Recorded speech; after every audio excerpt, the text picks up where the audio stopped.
Julien, you're the master. Oh, yeah. Here. Good. I'm good.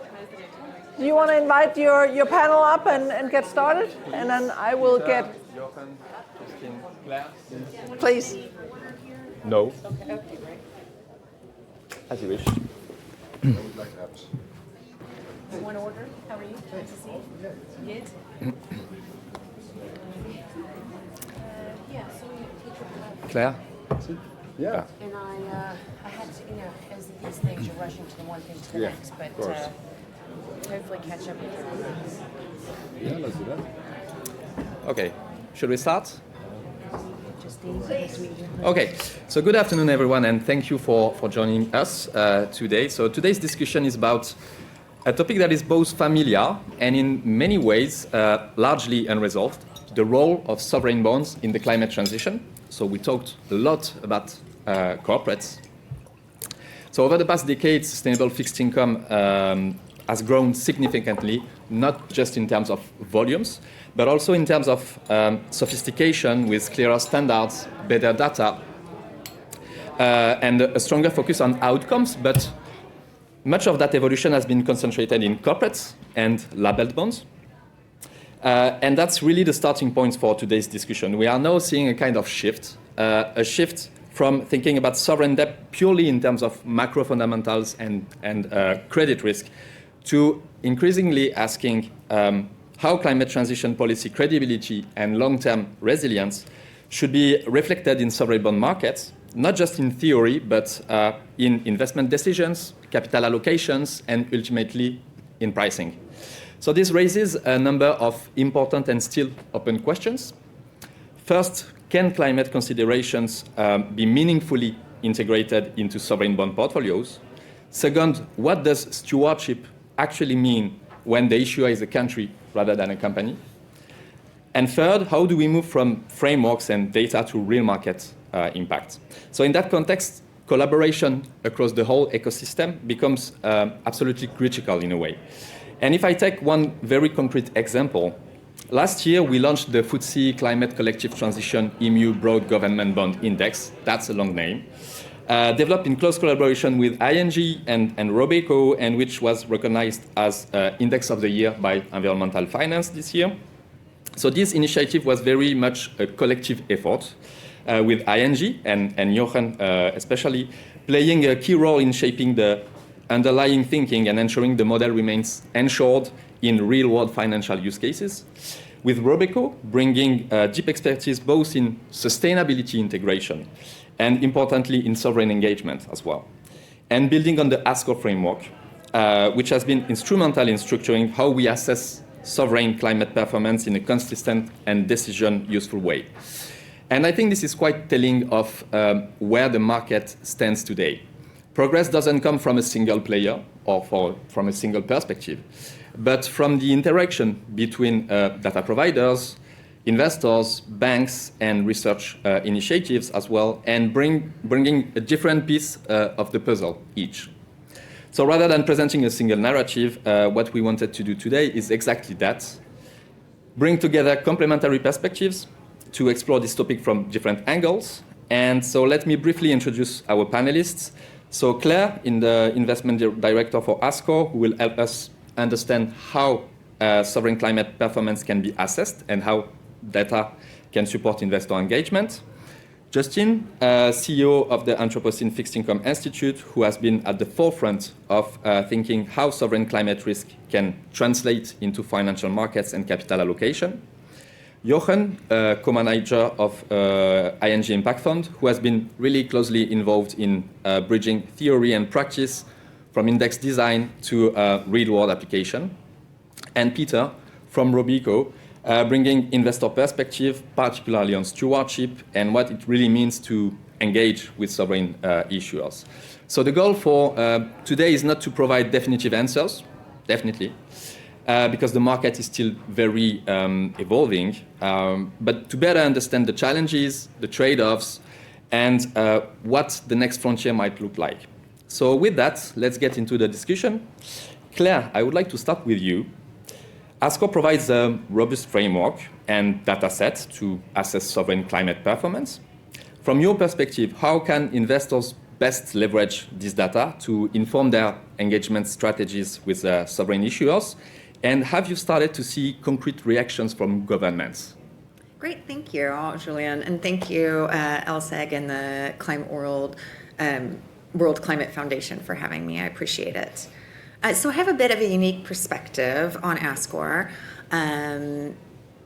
I'm a former sovereign bond analyst and work with the ASCOR Investor Advisory Committee alongside our colleagues at the TPI Center at LSE to make sure ASCOR remains a tool fit for purpose, and that purpose is to inform investment decisions and support engagement. On the investment side, and I'll talk a little bit about how ASCOR is being used by the investors. We talk to investors a lot, and really we hear it is this on the investment side. Asset managers are using ASCOR to guide portfolio alignment and also to set portfolio targets.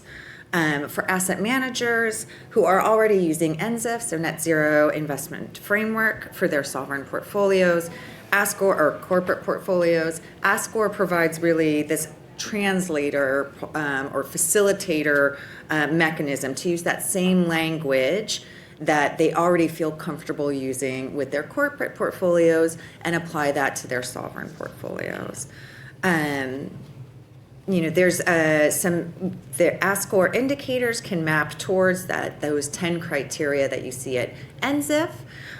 So just for example, NZIF has its decarbonization strategy, and if you were to look and see if you wanted to map that up to ASCOR and its indicators to have that sovereign perspective, then you can look at the carbon pricing indicator, the phasing out fossil fuel subsidy and production indicator, the sectoral transition policies indicator, and the transparent breakdown of NDC costs indicator. So there's that ability to take a language that investors might be comfortable with or familiar with on their corporate portfolios and translate that to meaningful indicators to assess what the sovereigns are doing. And so there's also that, and using ASCOR to kind of add a second layer to the veracity of their climate or of their labeled bond issuance. So being able to look at ASCOR and see what governments are doing and what is kind of enshrined in policy and such, and map it back to whether that is what is happening or what they've put in their green bond framework, so that investors can really kind of do a double check and or sense check on what they're seeing in green bond issuance or other labeled issuance, and checking it against what is going on the ground in the government. This is kind of just this kind of cohesion between the analysis that the PMs and the analysts are doing as they assess those investment opportunities and are understanding portfolios, what the analysts are seeing that are at TPI Center as they go through the ASCOR assessment, and then also what's coming through in those green bond frameworks. Thank you. Is that thorough? What was my last question there? Yes, of course. Thank you, Claire. Justine, I'm turning to you now. So how do we move from frameworks and data scores to actually influencing capital allocation? So in particular, how do we start linking a country's climate transition pathway to its cost of capital in a way that markets can really price? From your perspective, what are the key barriers preventing from this happening at scale? And what would it take for sovereign climate risk to become a true market factor, similar to how investors already hedge inflation risks, such as linkers, for example? That's a lot going on in there. Yes, all my questions. Sounds like we're solving it all. So let me first manage expectations in the audience that these are all sort of the key questions that we're trying to tackle as an organization. So for some of you that are not familiar with who Anthropocene Fixed Income Institute is, clearly in the name, it's all about fixed income the most exciting markets in the world, but also very much relevant when it comes to sovereigns. And if anybody's paying attention to the headlines as of late, of the course last year, it's all about reaching, debt ceilings and maxing out what is now becoming very costly government debt. But governments will continue to need to borrow because there's a huge amount of investments requiring, especially when we're talking about transition. But as an organization, we are very market driven. We look at things more from how can we move from exclusionary, dedicated thinking of investments, especially within this discussion of transition, and how do we now lean more towards the mainstream, because it's $150 trillion that's out there. And we're getting excited about $7 trillion, and we should, because that's now sort of the discoverability of what's become important for the market to assess and get some insight into impact. But we got to get the mainstream guys. And if we're going to get them, the ones that are sitting behind the Bloomberg terminal making decisions on capital allocation, and I heard it from James on the previous one about the power of capital allocation that the asset owners and managers have, they need to be able to have quick decision making. If frameworks that are being put together by ASCOR, and my previous session this morning with Moody's when it comes to all the ICMA and transition finance frameworks that are being put together, including even the UK's, that's for those that are more on the traditional. They're not following this. They don't know how to get through all. They don't have time to go through all of that. And of course, we have fantastic analysts that can help them do it, but these windows are small. And so those frictions and that divide within FIs is real. And we hope that we can slot in and help to fuse that a bit. And so how do we do that? Portfolio analytics strategy is something that we have provided as a core function to the org, as much as we also have a research side. The portfolio is about holding model portfolios. We've done a lot of work on corporate credit, where it is about how transition is a strategy and how you get ahead of that flow through a lens of knowing what is progressing across corporate credit and what is lagging behind. And that requires the data side. And we all talk about, we need perfect data. There's a lot of data out there. It's just about how investors can use that. And if we've been able to be slightly agnostic, but of course assuring that you've got good quality data sets that are being provided by the likes of TPI, ASCOR, SBTI, and others, we can bring that all together to then start to get to a granularity of scoring across an entity, across its securities, even breaking down conglomerates that can get very complex in being able to know where the risks are. So the point is, how do we provide managers the insights where they've got a good comprehensive view of where that performance is? And then it depends on the strategy. Everyone's got a different way of doing this.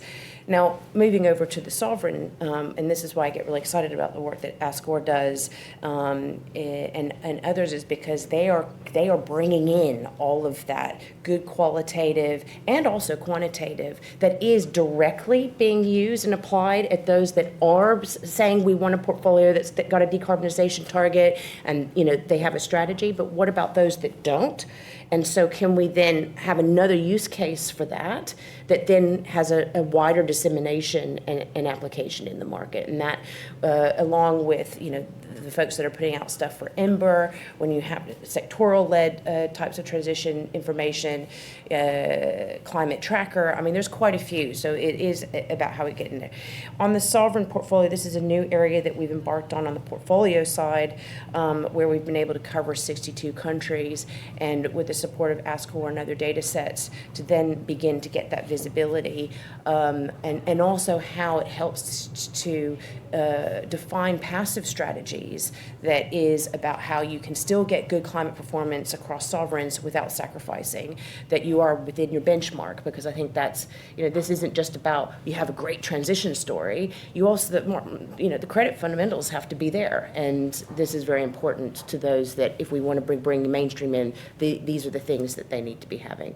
I'll touch on the linker stuff in a minute. We could probably come back to that, because that's now looking at it more from a a product level outside of a portfolio strategy Okay. perspective. Yeah. Okay, thank you, Justine. So Jochen, so you have been really closely involved in the development of the index I mentioned earlier. What was the rationale behind your participation, and what gap were you aiming to address in the sovereign climate space? And second part of the question, as a bank, how does ING approach engagement with sovereigns? What does stewardship look like in practice from a bank perspective? Many questions. Thank you, Julien. And I had met you, Justine, before, but I think we were very much aligned with regard to the integration of, let's say, sustainability or climate aspects into portfolio management.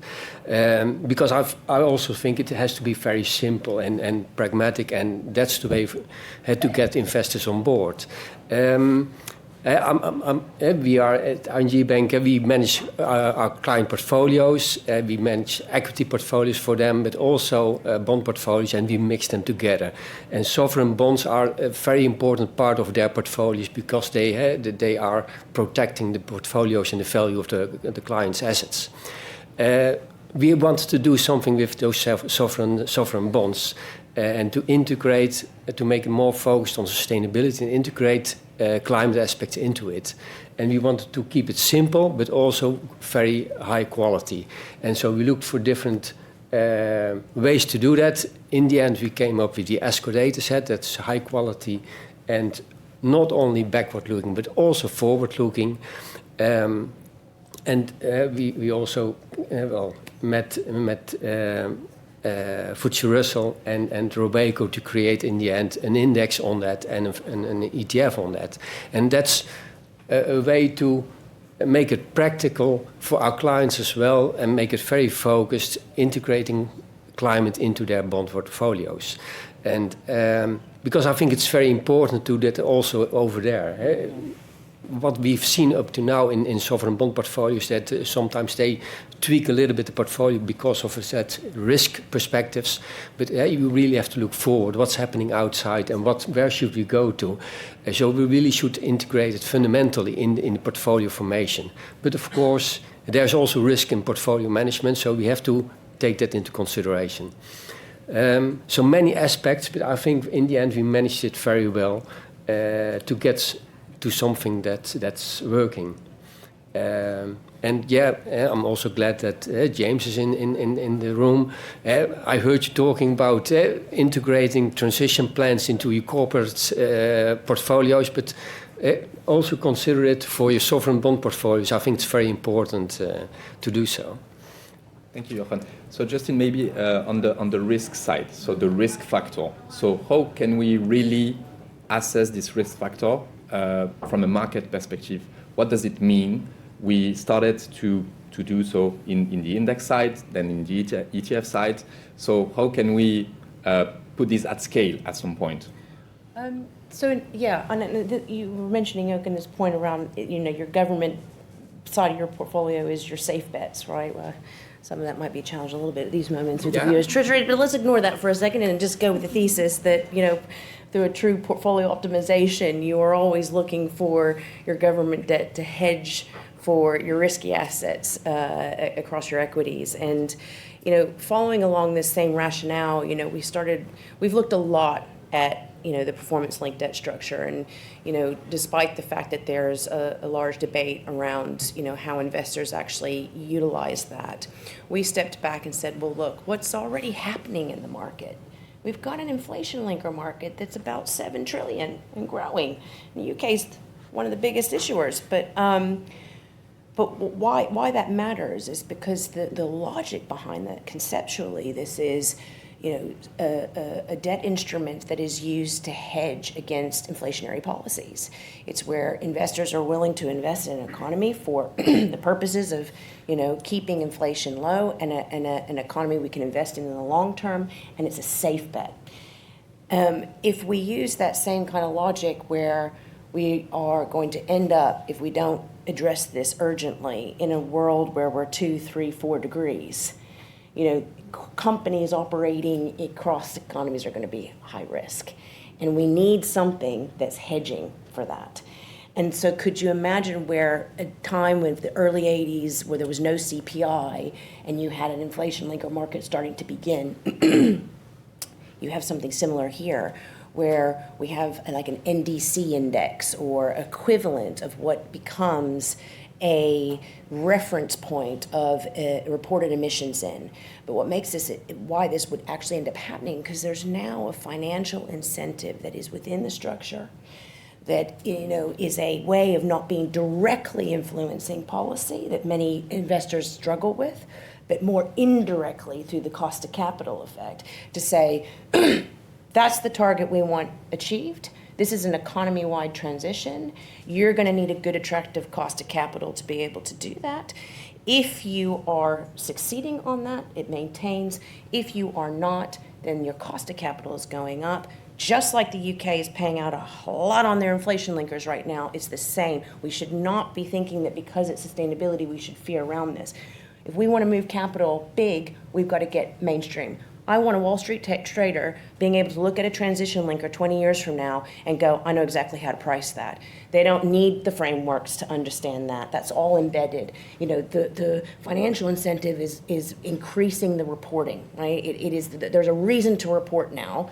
And can we move away from a 5-year or 10-year reporting to where we get to an annual reporting or even a quarterly reporting, which might be a little less. I'm not oversimplifying what I know is a very complex thing. You know, there is not a consensus around, you know, the emissions reporting and methodologies, but we have to remember the power of markets, and markets can drive streamlining. It can standardize things, and that's sort of what we're trying to get our investment community to see, because the power of them coming together collectively to call for something like this, I know I get really excited about that kind of stuff. Thank you, Justine. So we talked about the frameworks, the data, the risk, the market incentives. Let's talk a little bit more about stewardship. Peter, so it has traditionally been associated with equities and corporates. Do you see sovereign bonds as a new frontier for stewardship, and what makes it fundamentally different or even more challenging in a way? And how do you actually engage with sovereign issuers on climate issues at Robeco? Thank you, Julien. So, I think it's really a nice connection indeed with our work that we've done engaging with sovereigns, with all of the speakers before, because it is really, I think, an additional piece of where the capital markets for a very long time have not been able to give a voice to the actual capital allocation decisions we're taking and the expectations we have of issuers. So Robeco has been doing stewardship since 2005. We actually celebrated 20 years last November, and most of that has indeed been focused on corporates. Initially on the equity side, since 2010 also we brought in the fixed income side of basically our corporate exposure. And that's a very well understood approach. So we work with a team of 16 where we have people across all different topics reaching out to companies. You reach out to investor relations, and then it's typically a very straightforward process of identifying the topics you want to discuss, getting the right stakeholders involved in the conversation. And then obviously the hard work is to get to a joint sort of agenda of this is what we expect, and yes, this is what we can deliver. And I think also James and others before spoke about it in the previous panel. So that's core of what we do. Since 2020, we've actually started with then also engaging with sovereigns. And this emerged out of work that we did with corporates. In that case, it was the beef producers in Brazil, where we had a roundtable in February 2020, and they gave us as feedback, well, actually, it's very hard for us to advance traceability in the beef supply chain because there's a role for the Brazilian government. And that brought a group of investors together. We reached out to the Brazilian embassy at that time in different capitals. I did that in The Hague, others did that in other countries. And ultimately, that delivered the Investor Policy Dialogue on Deforestation, the first sovereign engagement program on deforestation with Brazil. And then we also expanded to Indonesia, where we were the co-chair, again, based on a lot of work that I had done in the palm oil sector before. And around that time, we also started to develop our climate and nature roadmap, which is a really important piece of sort of policy that guides Robeco's investments across all of the different asset classes. And already in 21, together with our global macro strategists, we said we should not only engage with corporates to achieve our objectives, but also with sovereigns. So that's where we basically created the mandate also for our team to reach out to sovereigns. And that is challenging. That is a very different type of engagement. It requires the same engagement skills, so that's why we also do not have independent specialists in our team. So it's the climate specialists who also engage with corporates, who do the sovereign engagement with on climate change, for instance. But it is very different in nature in terms of how you actually reach the sovereign.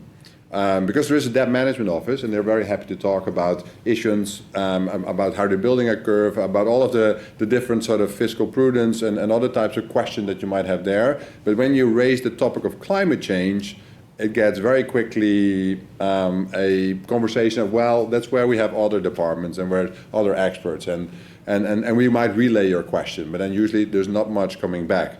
And that's where we've been working with the PRI to then develop the first climate change program for sovereigns in Australia. We've now also expanded that to Canada and Japan. And we've been very much involved in developing this program because it is a key element of ultimately building the recognition on the other side of the table why this group is interested. And that's actually the hard work. So we started last September reaching out to the Canadian government, and I've just been on a roadshow in Toronto, Ottawa, and Montreal with that group to advance it. And that's where you finally get the recognition, so this is what you want to discuss. So this is actually the type of questions you have on a whole of economy transition plan, on climate targets, on how different departments have to work together. And that's just really a lot more complex on the government side, where there is more individual mandates for individual departments. Of course, there's ultimately a prime minister or a president or somebody responsible, but that's not typically the person we get on our first call with the government. And so you have to piece a lot of things together. And it's also really about getting individual investors together. And that's actually one of the things I'm most excited about this work, is that for many years I only worked with our equity or fixed income corporate analysts, and also with sort of counterparts in collaborative programs. We're now having a whole host of new analysts come on board in this practice, which is indeed the sovereign bond analysts, which is the portfolio managers who have a huge amount of knowledge and insights on where these economies are developing. And I think a critical piece why we, with Robeco, are so committed to this is that we see that in our corporate engagement, we've actually made quite a lot of progress in the years 2015 to 2020, post the Paris Accord. But we actually see a lot of companies now backtracking or saying, well, we cannot advance further because it's now on the governments to actually shape that level playing field. And I think that's where, it's so important to get more investors to commit to policy engagement, and then also sovereign engagement as, I think, a very, very clear example of that. Because that's ultimately where we get systemic stewardship to move in action. If you have corporate engagement and sovereign engagement go hand in hand. Thank you, Peter. That's really fascinating. And just as a quick reminder, so at the global scale, the sovereign and quasi-sovereign fixed income market is about 70% of the whole debt. So that's not niche, that's the big part of the game. So we need to engage, we need to do more, and we need to do more quite quickly. And honestly, we have a lot of data since years. Most of them are free. So just for you to know, if you consider that, that's a lot, and we progressed really well since years now on that topic. And I have a collective question now to finish. So what does the market still get wrong about climate finance and sovereign debt? So from maybe underestimating the scale and allocation of transition and adaptation costs, that's the new keyword, I guess, to probably mispricing both the risks and the opportunities. Who would like to go on this one? I'm going to jump in, Okay. Because I also want to echo kind of, or to add about what Peter was talking about how kind of their evolution from focusing on equity, and then also, I had talked about how ASCOR kind of helps those who are familiar with NZIF move to thinking about their sovereigns. Well, it's also this trying to help this kind of engagement, and I think that's one of the kind of the challenges in the market is that, ASCOR does all the research that the TPI Center does is publicly available and independent. We're not asking the sovereigns to fill out any survey or anything. But what we do is reach out to the sovereigns. We have the ASCOR has a government review period.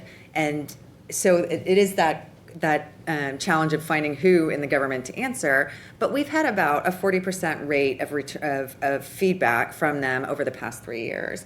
And so it's helping also to the sovereigns hear what the investors want to know and get more familiarity and hopefully have those better conversations when the investors go and have that kind of single hymn sheet.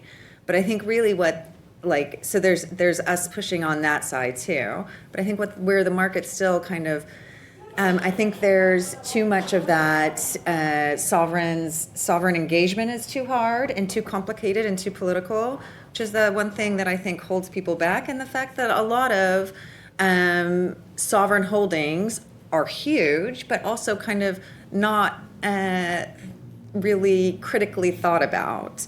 There was that uptick during the European sovereign debt crisis where people started to really think about sovereign exposure. But developed market sovereign exposure just does not get the attention that I think it should. Because as Justine alluded to this as well, it is not always, or there's a transition of maybe we're moving away from a risk-free assumption. And I think EM debt has already done that well, and they have that engagement kind of embedded, and now we need to have it really thought about in the DM space too.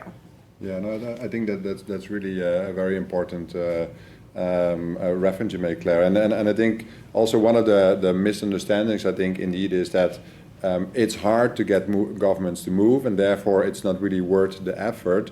And it's hard to see them sort of respond to those signals from allocation. I think that's actually the beauty of also the collaboration with ASCOR and also with ING Investment Office, where we've ultimately built sort of the index with FTSE, and we're now actually investing against it. And so we have a climate change ETF that is indeed able to take those signals from sort of where we see governments actually perform better on climate change, and also over time actually weigh that more from sort of the target setting than to the implementation in terms of how we're shifting the index. And that's a really powerful message that when I speak in Ottawa with the Canadian government, or when we start now with a program in Europe, which then aligns with the ETF, where we go to the different capitals and we say, well, there's a group of investors, they invest in this fund, but there's also a larger group around them that is collaborating and ultimately expects you to shift and implement your plans and your transition plans and to basically stay the course. That's where you get a recognition on the other side of the table, because that's ultimately also what they are really concerned about, is what is our access to capital, obviously what is the political dimension that we operate in, but this is a very powerful argument, that it's not just only engagement for the sake of sort of a broader systemic shift, but it's actually based on investment decisions. And I think this is the powerful element that I would like also ask others to consider in terms of how do you give those capital allocation decisions in sovereign markets really also a voice with your stewardship work. Thank you. Justine, Jochen, do you want to add something? Yeah. Okay. I think one of the risks that's still misunderstood is that indeed we think sovereigns are, at least in let's say in the Eurozone, are not risky. But I think risk is slowly creeping in, and we have to be aware of that. And it's like the frog in the pan. When you boil the water, it just stays there. And that's the same what's happening right now, I think. So if we think as investors, it's safe, it's sovereign, but it's not in the end. So we have to be very careful that we're not sticking, let's say, to the old days. But change is happening, and change is happening fast. So risk is creeping in. So it's mispriced.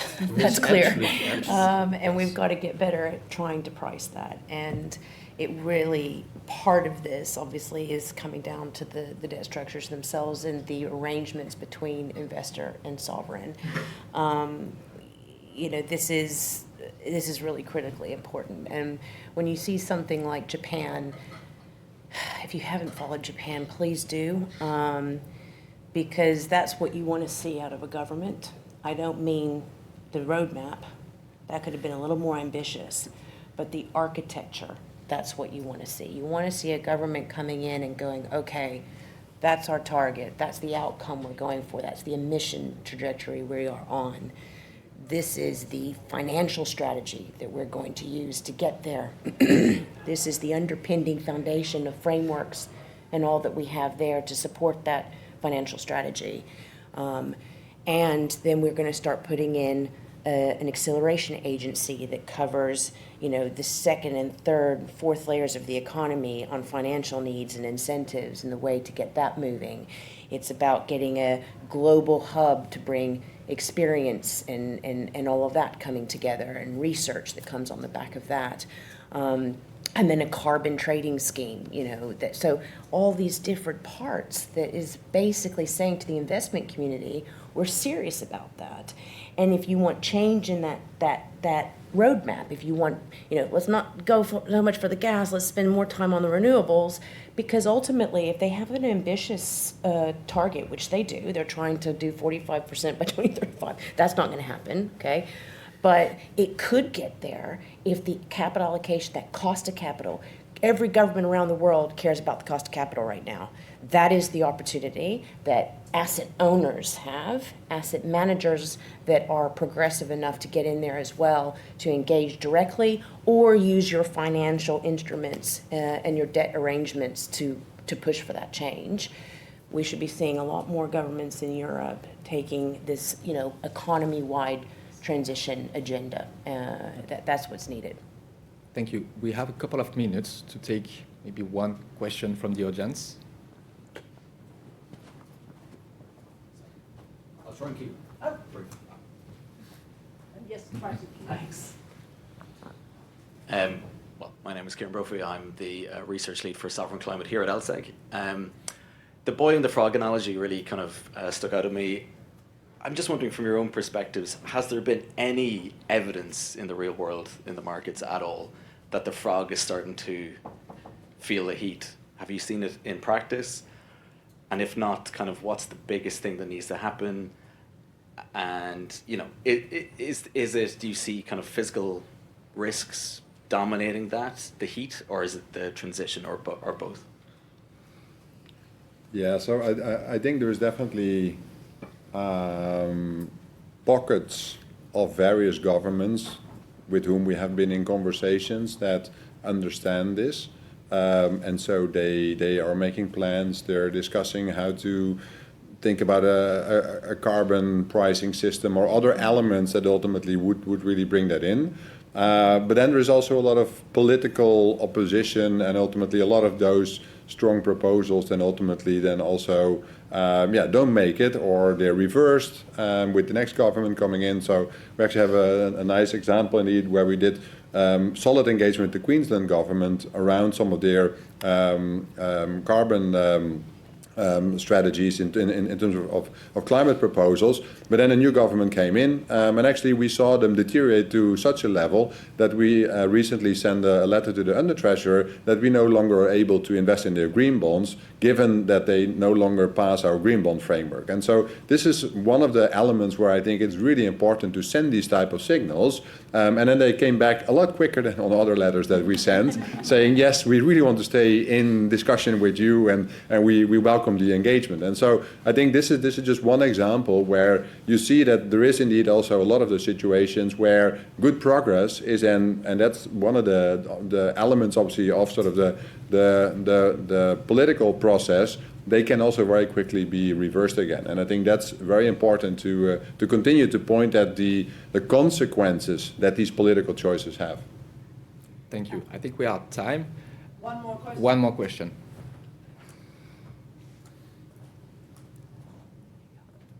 Hi, I'm Matthew Carr, a journalist on sustainability. And so you haven't really answered the question, how are sovereign bonds the next frontier in climate investment, really? Or at least I haven't quite understood why. I mean, so Peter, you saying that the bond markets are now pressuring Carney and Trump to go down a carbon pricing route? Is that what you just hinted at? I can jump in there too if you want. Go ahead. Yeah, please. I think that when we say that sovereign bonds are the next frontier is because a lot of work has already been done in the corporate sector, and these have been portfolios that have always been just too complex, too large, or there just was not the appetite to address them in the same way that we have seen in the corporate space. And so now we have, there's been a lot of work done on equities and then in fixed income on corporates. But when we say this is the next frontier, it is because it has not been done yet. And that asset owners are making it apparent that it's their desire now to address this huge portfolio. And that now there's, ASCOR is only going into its fourth assessment this year, so there was not this analysis on sovereigns before. There was not this desire by investors to engage on sovereigns before. And now, like Peter had said, a lot of corporates are saying we've reached our ceiling of what we can do. We need to address kind of the scene setter, the governments on those policies on how to manage the climate transition. So that's why we're saying it's the next frontier. So I guess with that, we are turning up the heat, both for the frogs, but also outside. And let's see if we all learn from that. Julien, you had a fantastic panel here with lots of I know we could continue and continue and continue.